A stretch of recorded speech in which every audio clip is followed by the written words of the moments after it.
Мысалы мен беретін негізінде кеңес ол стопты дұрыс қабылдау, оны жақсы көру, басқа ешқандай. Иә, минусты да. Және де қазіргі таңда мысалы қазір осы видеоны қарап отырған адам может стоп алып келіп отыр. Стоп алғаннан кейін Инстаграмға, ТикТокқа кіріп біздің видео шығып алып отыр. Слип болып келіп отқандар может болады арасында. Соларға қандай кеңес бере аласың, Дамир? Негізінде, слив там минус ол болады. Трейдинг болғандықтан ол бізде трейдингта негізінде біздің ең бірінші правило ол гарантия жоқ. Бізде всегда вероятность, үлкен вероятность. И даже торговляның өзі, мысалы, үлкен трейдер бол, сен там өзінің капиталын бір 50 миллион доллардан ас, бәрібір сенде минустар болады. Ол минуста сен ешқайда қаша алмайсың, құтыла алмайсың. Бірақ ең басты мақсат трейдерге ол минусты андай да, мысалы, қабылдауына байланысты ғой.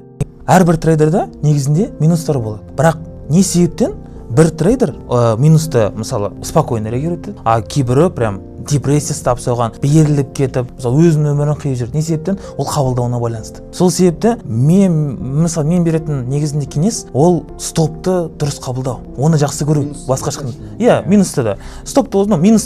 Минусты дұрыс қабылдау. Ал не себептен стоп десеңіздер, стоп негізінде стабильность жоқ себепті.